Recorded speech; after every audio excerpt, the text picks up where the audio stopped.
Bonjour à vous et bienvenue à l'émission Les mots à la bouche. Aujourd'hui, je reçois une auteure qui est passionnée d'histoire et elle a su faire valoir ses talents de chercheuse, non seulement à travers des romans, mais aussi à travers des livres de photographies anciennes et des biographies. Parmi sa liste de publications, on compte notamment la série Les Accoucheuses et une biographie sur son grand-père, Gracié Gélina. Mesdames, Messieurs, je m'entretiens aujourd'hui avec l'écrivaine Anne-Marie Sicotte et bien sûr une entrevue aux mots à la bouche, c'est aussi la découverte d'une nouvelle adresse. Pour l'occasion, mon invité a choisi de nous présenter le restaurant Le Zucami, situé dans la magnifique ville de Saint-Bruno. Suivez-moi. Le Zucami est un restaurant asiatique unique en son genre. Son menu offre les grands classiques de nos voisins d'en dessous, mais propose également un vaste choix de sushis créatifs qui sauront surprendre les papilles les plus conservatrices et combler les plus aventureux.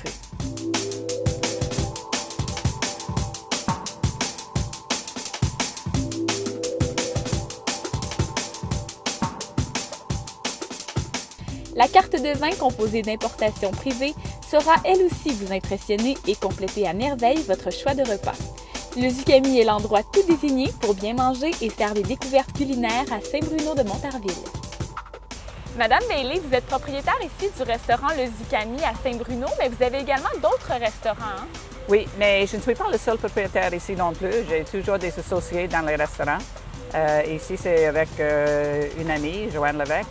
Mais j'ai aussi Shodan, je suis investisseur Shodan au centre-ville, et Aikawa dans l'ouest de l'île.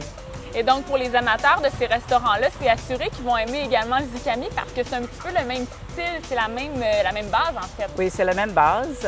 Zucami est plus petit comme resto et on a un menu plus limité que Shodan ou Aikawa, mais c'est exactement le même style et finalement, c'est le même cuisinier ici qui était chez Shodan. Et pourquoi avoir décidé de vous installer à Saint-Bruno? La demande était là? Bien, on pensait que la demande était là. On trouvait que dans le rive sud, il n'y avait pas vraiment de bons restaurants de sushi et il y avait de place pour d'autres. Et ici, c'est un emplacement idéal avec la fontaine en hiver. C'est vraiment féerique. C'est magnifique. Ouais, c'est vraiment magnifique. Et il y a une terrasse à l'extérieur. C'est vraiment beau ici. Et comment diriez-vous que le Zucami se distingue des autres grandes chaînes de cuisine asiatique? Mais parce que nous sommes plus petits que des grandes chaînes, on peut faire des sushis créatifs. Oui. On parle. Et quasiment tous les jours, toutes les semaines, on crée une autre assiette où on peut faire, si quelqu'un aime de faire le sushi avec le thon, le saumon, les fraises ou quoi que ce soit, on peut adapter le goût de nos clients. Et c'est très facile et c'est vraiment dans la création du chef qu'on se distingue. Et donc, oui, vous inventez en fait vos sushis au fil des saisons. Alors, c'est important pour vous la créativité en cuisine? Oui, c'est très, très important la créativité parce que les goûts changent aussi. Et si quelqu'un veut avoir quelque chose, pourquoi pas, on peut faire sur mesure et d'essayer et de créer toute la nouveauté. Et c'est comme ça qu'on découvre également des heureux mélanges. Oui, exactement. Est-ce que vous avez une clientèle très assidue ici? Ici, oui. C'est, depuis le début, il y a des clients qui viennent de Saint-Bruno, Saint-Basile, Saint-Julie. Et qui vous suivent au fil exactement. des années. Depuis combien de temps est-ce que le Zucami est ouvert? C'est le 3e été. Wow. Ça fait 2 ans et demi que nous sommes ouverts et ça fonctionne très bien. Bien, tant mieux et on vous souhaite du succès pour les années à venir. En tout cas, vous avez une cliente qui est assidue et c'est Anne-Marie Sicotte. Alors, on rentre la rejoindre. Merci de nous prêter les lieux aujourd'hui. Ça me fait grand plaisir. Alors, on va tourner dans votre décor pour l'occasion. Merci beaucoup. OK, merci.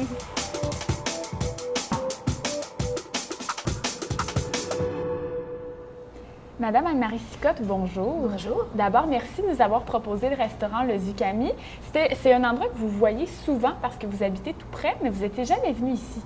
Exactement, je passe souvent, c'est la place du village ici, juste autour et devant, et il se passe beaucoup de choses, mais je ne suis pas une personne qui va énormément au restaurant pour toutes sortes de raisons. Mais j'aime beaucoup la cuisine asiatique, japonaise, et ça fait longtemps que je me dis, il faut que j'aille essayer ce restaurant-là, et vous m'en donnez la possibilité. Alors, c'est aujourd'hui que ça se passe. Exactement. Mais avant de découvrir un peu la cuisine, on veut découvrir un peu plus votre carrière. Vous avez étudié en anthropologie, vous êtes une passionnée d'histoire, donc c'était tout naturel pour vous d'écrire des biographies, de vous centrer un peu sur la recherche. Qu'est-ce qui vous a amené à écrire des romans, c'est-à-dire à amener un côté très artistique à ce qui est habituellement très pragmatique? En fait, ma passion pour l'écriture précède ma passion pour l'histoire.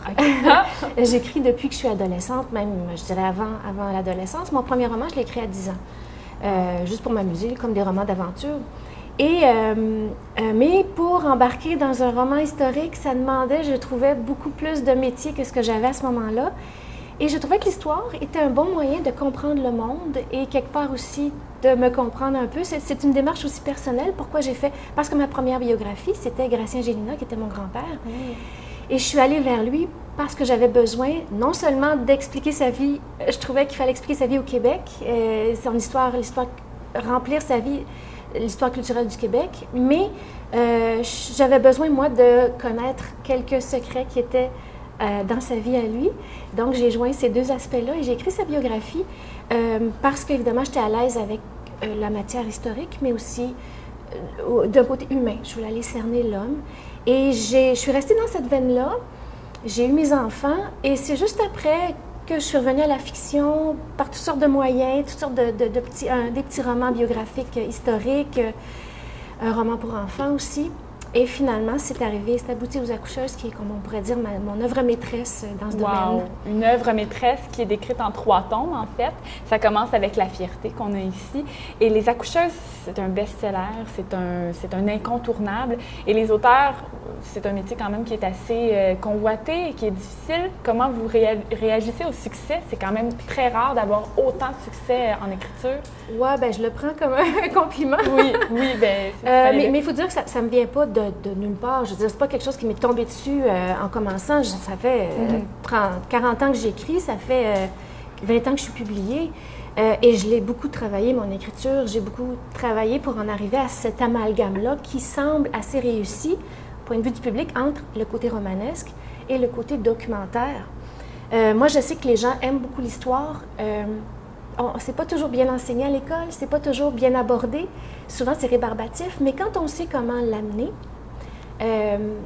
quand on le fait passer derrière un côté plus romanesque ou plus humain, ça passe très bien. Les gens aiment, les femmes, les hommes aiment beaucoup ça. Et c'est sûr qu'il faut dire aussi que le côté humain, justement, est très fort dans Les accoucheuses. C'est pas juste le côté historique, c'est l'histoire d'une vie, de vie de femme là-dedans, que j'ai fouillé beaucoup. C'est pour ça que c'est devenu 3 tomes. En premier, je pensais en faire juste un. OK. Mais à mesure que j'écrivais le premier, je me suis dit, hey, j'en ai beaucoup à raconter. Puis je me suis découvert le style assez ample que j'ai à ce niveau-là. Et j'ai proposé à mon éditeur d'aller jusqu'à 3, puis il était tout à fait d'accord. Donc, c'est quelque chose qui s'est fait par soi-même. Mais le succès, c'est pas un succès effrayant non plus, dans le sens que je suis pas devenue une vedette comme au cinéma, par exemple, au théâtre. Moi, ça reste, c'est mes livres. C'est pas ma personne encore pour l'instant. Donc, c'est juste très plaisant parce que je gagne ma vie et donc je peux me consacrer entièrement à ce travail-là. Oui, donc comment, justement, disposez-vous de votre temps? Il y a beaucoup de recherches dans ces livres-là. Comment est-ce que vous organisez votre écriture? Il y a toujours une période de recherche en commençant, uniquement recherche pour moi en tout cas. C'est sûr que déjà, j'ai en tête le parcours de mes personnages principaux. C'est déjà prêt.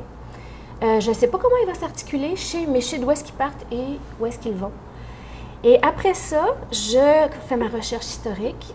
Pour les accoucheuses, ça a été assez long, mais là, la prochaine série dont on parlera peut-être plus tard, ça a été encore plus long parce que c'est un sujet très riche au niveau documentaire.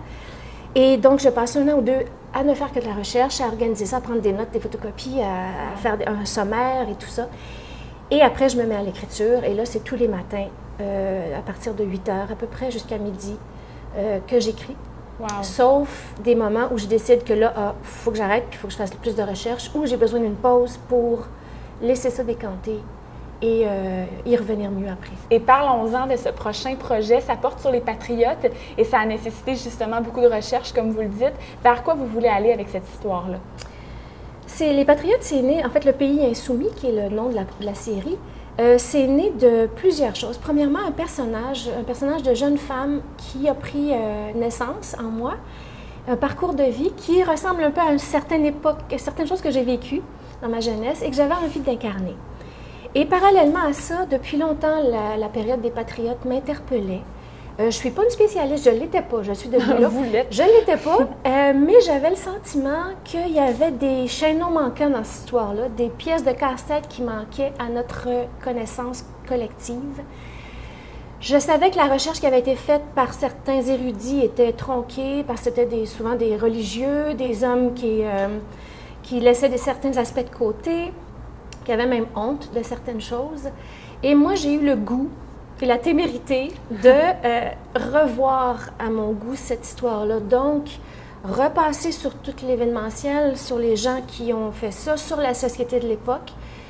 Et ça donne, je trouve, ça remet en valeur cette période-là. Les patriotes n'étaient pas, je sais que beaucoup le savent déjà, mais beaucoup ne le savent pas aussi, n'étaient pas que des petits bums qui voulaient changer le monde, mais qui ne savaient pas trop comment faire. Ils avaient une vision très bien articulée de ce qu'ils voulaient. Mais ils avaient devant eux un pouvoir en place très bien assis, puis très riche et bien armé. Alors, c'est cette dynamique-là que j'ai le goût de montrer. J'ai eu le goût de le situer aussi sur le Richelieu parce que on sait que les batailles, les Saint-Denis-Saint-Charles ont eu lieu là, mais aussi Saint-Denis-sur-Richelieu, c'était une communauté artisane, d'artisans très prospères. Et j'ai mis ma famille, ma cellule de base dans la communauté de potiers parce que c'était des importants potiers à cette époque-là qui faisaient des poteries. Et donc, la famille de base, ce sont des potiers de Saint-Denis qui se trouvent impliqués dans la situation peu à peu à mesure que le temps passe. Donc, montrer vraiment l'époque, la région, mais aussi l'événementiel patriote. Wow, et on en est très fiers parce que c'est notre région, justement. Le premier tome est déjà en librairie. Vous en prévoyez combien? Pour l'instant, 4 en tout. On ne sait jamais ce qui va arriver. Oui, exactement. Mais là, pour moi, dans ma tête, c'est 4. Compte tenu de l'histoire, j'ai commencé en 1826, je vais jusqu'en 1840. Compte tenu de tout ça, de mes personnages, de ce que je veux leur faire vivre, c'est ce que j'ai prévu. Mais si jamais ça va très bien, puis que je me rends compte que ça peut aller un petit peu plus loin, je le ferai peut-être. Mais pour l'instant, je me dis c'est 4, sûr. Sûr, parce qu'il y a les deux rébellions. Il y a le 37-38, il y a avant, il y a la suite et tout, ça prend ça. Et croyez-vous que ce sera aussi gros que les accoucheuses? On s'arrange pour que ce soit le moins lourd possible, le moins épais possible, mais c'est sûr que je ne suis pas capable d'écrire des 200 pages. Moi, c'est impossible, c'est pas mon genre, mais ça va être un peu moins, peut-être un 600 pages, quelque chose comme ça. Mais moi, j'ai eu beaucoup de commentaires positifs, les dames, parce que c'est surtout les dames qui me lisent, aiment beaucoup la générosité en écriture. Pourquoi vous aimez les descriptions? Vous aimez justement bien situer votre lecteur? Oui, j'aime tout ça. On m'a dit souvent que mes livres, Les accoucheuses, c'était comme rentrer dans un film. Oui. Donc, j'aime décrire parce qu'on ne sait pas comment c'était il y a 200 ans. Faut le voir pour le croire. J'aime rentrer dans la psychologie des personnages. Ça mérite. Moi, j'y vais vraiment en profondeur. Je rentre. J'ai peu de personnages principaux, mais je rentre en profondeur en eux. Et les dialogues, et comme la prochaine série, Le Pays Insoumis, j'ai 2 personnages principaux, un frère et une sœur. Ben, c'est 2 histoires parallèles qu'il faut que je nourrisse et en plus, tous les gens autour d'eux, et l'histoire du Bas-Canada, et tout ça. Alors, c'est comme ça. Puis, on ne me dit pas qu'on s'ennuie, alors moi, je continue. Et on veut que vous continuiez d'ailleurs. Ben, et de toute façon, toute la recherche que je fais mérite aussi d'être mise en valeur.